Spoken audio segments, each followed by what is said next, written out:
My day was ruined. Ha. Not really, though. Even though we watched The Ruins. Oh, terrible joke. I liked it.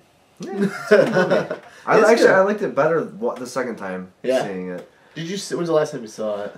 It's been probably when it first came out on DVD, so it's been a couple years. Oh, a while then, yeah.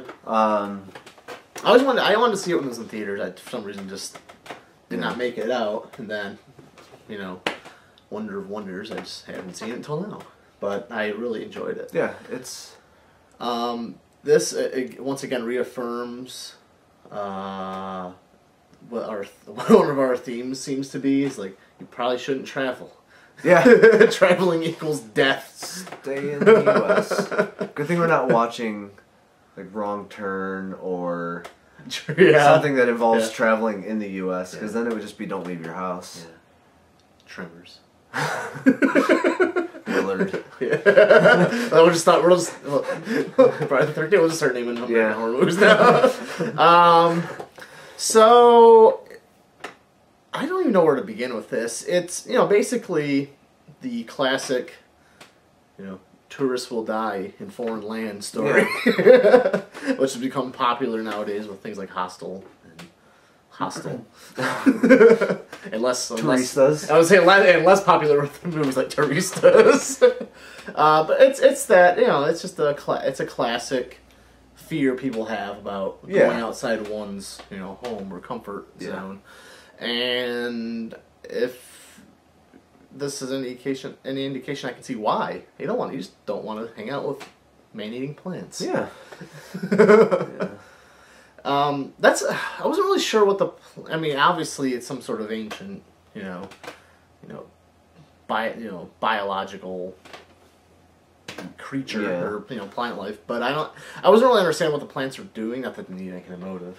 Yeah. But it's not like, I don't know if they were getting nutrients from the people by enveloping them or what was happening.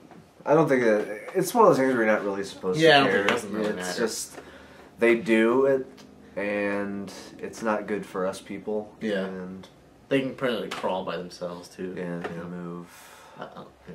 Once they're separated from the root. Gory as all hell. Really gory. We watched, I don't know what's different about this version, but we watched the unrated version. Which maybe had like a swear or two in it. Or usually the unrated copies of things are just the ones that the MPAA didn't review. Yeah. So, you know, they may add a scene or something. If they wanted to put something in that, didn't quite make it. Yeah. So it doesn't necessarily...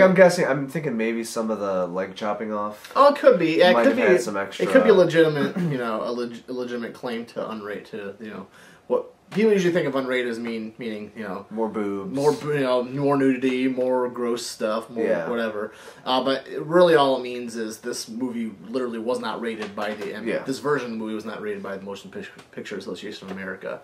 So I'm not seeing the other version. I don't know what was actually done about I think I saw the unrated one when I watched it too, so I don't really know. But whether or not it was truly unrated or not, it was gross. Very, very gross. In fact, I'd put it up there as one of the grosser movies. Well, Human Centipede is going to be number one. Right. No one's going to be topping that on our list for execution and just idea. Although Dumplings is gross too. It's probably a close number two. Yeah, Dumplings. This as far as like gore and realistic gore. Yeah, I think what gets me most about the gore in this movie is the self-mutilation aspect of it. When one of the girls gets starts cutting herself. Starts cutting herself to get some. That's actually, I think, the thing that I like the most about this movie is the acting. They didn't, at least 3 of the 4. The one kid is the one from, I believe he played Iceman in the X-Men trilogy. Did he? It was either him or his brother. Okay. Because they... That the one with like the scar on his chin? No. Not the one with like the real curly hair and the beard. Oh, okay. He played... It was either him or his brother, but... And then the other one played Jimmy Olsen in... Not the other... Either him or his brother.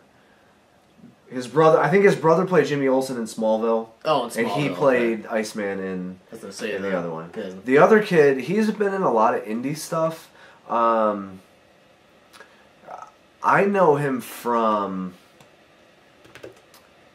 a movie called 100 Girls. It's an indie comedy that's, I don't know.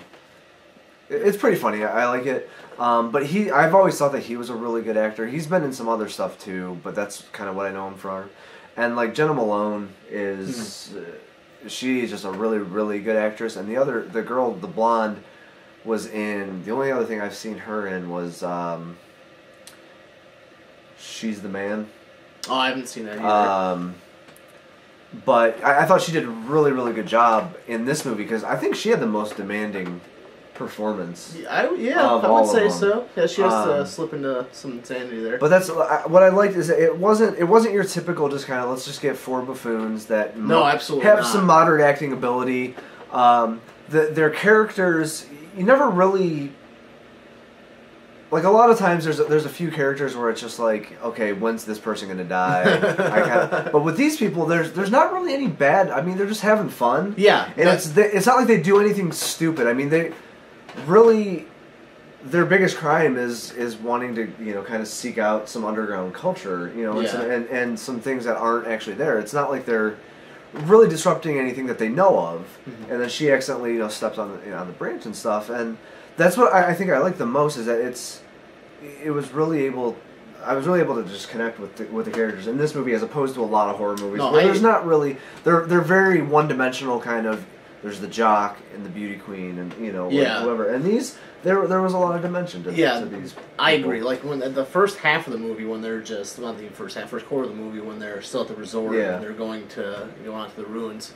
I felt the same way. I just these seem like naturalistic characters. Yeah, like I mean, like the one he's like, okay, I'm heading to bed, and he didn't really get jealous with He trusted her. He gave her a kiss, and I'm gonna go to bed. They acted like people might actually act in that kind of situation. Yeah, and he kept his head about him the whole time. Yeah. And, which I would expect someone that's pre-med to maybe be able to do. I mean, he's gonna have to kind of handle situations like that, and the grossness and the blood wouldn't affect him as nearly as much as it would affect the other people. Yeah, that's what he's getting into. That's his job. So yeah, that's what I like the most about this as far as a horror movie. I wish more horror movies would do this. Yeah. Really give us some good characters. Yeah.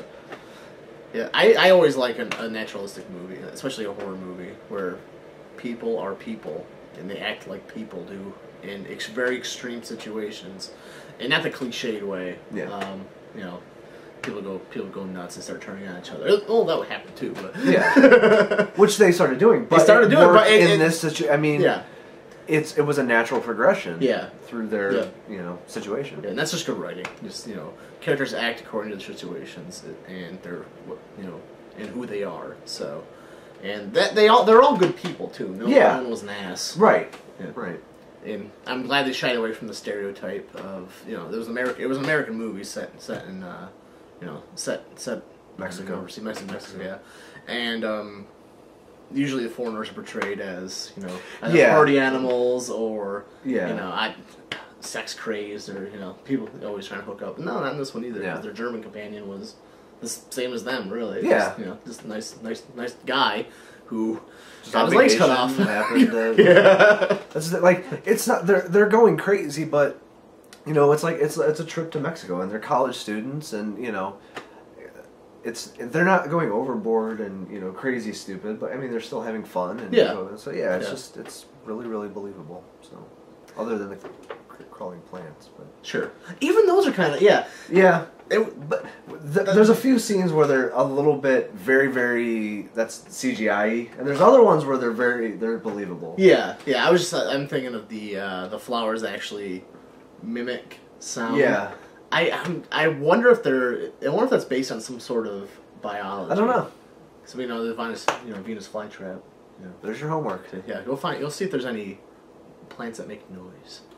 A movie that's also very realistic on the docket for tomorrow. Troll 2, which despite its name does not have any trolls in it. nor twos. Nor is it a sequel. Nope. But it is one of the worst movies ever made, and we're gonna make you watch it.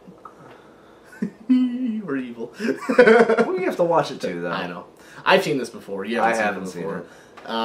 You were in for a treat. I'm excited for this one. I am.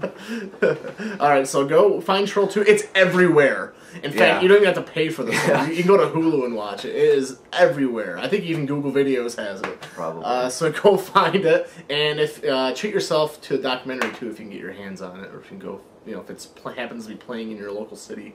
I want to see it. I can't remember the name of it off the top of my head, but it's a documentary about the making of Troll 2. I think it's called The Worst Movie Ever Made. Okay. I think that's the title of it. Yeah. So see if you can find that documentary someplace too. Yeah, which it just came out in theaters not too long ago. It's making the circuit. It's making TV circuits. So. Yeah. Alright, you guys, we'll talk to you tomorrow. Troll 2. That's not Troll